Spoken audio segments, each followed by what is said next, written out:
Selamat sore, perkenalkan nama saya Claudia Putri Karaeng dari kelas B120 Hukum semester 6 Universitas Pembangunan Indonesia Manado. Di video kali ini saya akan membahas tentang materi makalah yang saya buat, yaitu tentang hukum maritim dan transportasi.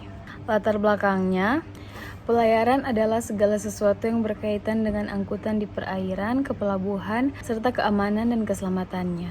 Secara garis besar, pelayaran dibagi menjadi dua, yaitu pelayaran niaga dan pelayaran non-niaga. Angkutan di perairan adalah kegiatan pengangkutan penumpang dan atau barang dan atau hewan melalui suatu wilayah perairan dan teritori tertentu. Teritori pelayaran terbagi menjadi dua, yaitu dalam negeri dan luar negeri. Angkutan dalam negeri diselenggarakan dengan kapal berbendera Indonesia dalam bentuk angkutan khusus dan angkutan umum. Sedangkan angkutan luar negeri diselenggarakan dengan kapal berbendera Indonesia dan asing oleh perusahaan pelayaran nasional yang memiliki minimal satu kapal berbendera Indonesia yang berukuran 175 GT. Pembahasannya, pengertian hukum maritim. Hukum maritim adalah himpunan peraturan-peraturan termasuk perintah-perintah dan larangan-larangan yang bersangkut paut dengan lingkungan maritim atau dalam arti luas yang mengurus tata tertib dalam masyarakat maritim dan oleh karena itu harus ditaati oleh masyarakat itu. Nah, hukum maritim adalah hukum yang mengatur pelayaran dalam arti pengangkutan barang atau orang melalui laut atau kegiatan navigasian dan perkapalan serta sarana atau modal transportasi laut, termasuk aspek keselamatan maupun kegiatan yang terkait langsung dengan perdagangan melalui laut yang diatur dalam hukum perdata atau hukum dagang maupun hukum publik. Adapun tujuan hukum maritim adalah antara lain, yang pertama, menjaga kepentingan tiap manusia dalam masyarakat maritim supaya kepentingannya tidak dapat diganggu. Dan yang kedua, setiap kasus yang menyangkut kemaritiman diselesaikan berdasarkan hukum maritim yang berlaku. Hukum maritim sendiri memiliki dua sumber, yaitu yang pertama hukum maritim nasional. Contohnya adalah pelayaran dan Undang-Undang Nomor 17 Tahun 2008 tentang pelayaran dan PPRI Nomor 69 Tahun 2001 tentang kepelabuhanan. Yang kedua ada hukum maritim internasional. Contohnya yaitu International Convention of Regulation for Preventing Collision at Sea tahun 1972 atau Konvensi Internasional tentang Peraturan untuk Mencegah Tubrukan di Laut tahun 1972. Ruang lingkup hukum maritim dalam arti luas. Yang pertama, hubungan hukum antar bangsa negara dalam kaitannya dengan persoalan kemaritiman. Yang kedua, hubungan hukum antar negara dengan badan hukum maritim. Yang ketiga, hubungan hukum antar negara dengan orang perorangan. Yang keempat, hubungan antar badan hukum maritim dengan nahkoda dan awak kapal lainnya. Yang kelima, hubungan hukum antara badan hukum dan hukum. Yang kelima, hubungan hukum antar badan hukum maritim. Yang keenam, hubungan hukum antar negara dengan alat kelengkapannya yang menyangkut lingkungan maritim. Yang ketujuh, hubungan hukum antar negara dan lembaga maritim internasional. Yang kedelapan, hubungan hukum antar lembaga maritim internasional dengan perorangan.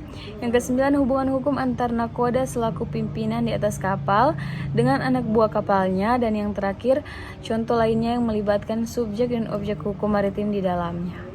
Berdasarkan pasal 1 angka 41 Undang-Undang Nomor 17 Tahun 2008, nahkoda adalah seorang dari awak kapal yang menjadi pimpinan umum di atas kapal serta mempunyai wewenang dan tanggung jawab sesuai dengan peraturan perundang-undangan yang berlaku. Jadi berdasarkan pasal 341 KUHD, nahkoda adalah orang yang memimpin kapal dan kepadanya diberikan kekuasaan umum atas semua orang yang berada di atas kapal atau pelayar. Pengertian hukum transportasi. Hukum transportasi adalah suatu cabang hukum yang menjadi kerangka atau patokan dalam mengatur segala aspek transportasi. Dalam hukum transportasi, pemerintah menetapkan ketentuan-ketentuan tentang tata cara penggunaan transportasi. Tak hanya itu saja, hukum transportasi juga memuat segala hak-hak, kewajiban pengguna jalan, perlindungan penumpang, tanggung jawab perusahaan transportasi, dan segala aturan terkait transportasi. Aspek hukum transportasi, yang pertama hukum lalu lintas, yang kedua tanggung jawab pihak ketiga, yang ketiga hukum transportasi publik, yang keempat hukum maritim, yang kelima hukum penerbangan. Prinsip-prinsip hukum transportasi, yang pertama prinsip keselamatan, yang kedua prinsip kepastian hukum, yang ketiga prinsip tanggung jawab, Yang keempat, prinsip perlindungan konsumen. Yang kelima, prinsip berkelanjutan dan perlindungan lingkungan. Dan yang keenam, prinsip kerjasama internasional. Adapun tujuan hukum transportasi yaitu yang pertama untuk keselamatan, yang kedua keteraturan, yang ketiga efisiensi, yang keempat perlindungan konsumen, yang kelima keberlanjutan lingkungan, dan yang terakhir hubungan internasional. Peraturan yang memuat tentang hukum transportasi yang pertama ada dalam Undang-Undang Nomor 22 Tahun 2009 tentang lalu lintas dan angkutan jalan. Yang kedua Undang-Undang Nomor 1 Tahun 2009 tentang penerbangan. Yang ketiga Undang-Undang Nomor 17 Tahun 2008 tentang pelayaran. Yang keempat PP Nomor 60 Tahun 2016 tentang angkutan jalan dengan kendaraan bermotor umum tidak dalam trayek.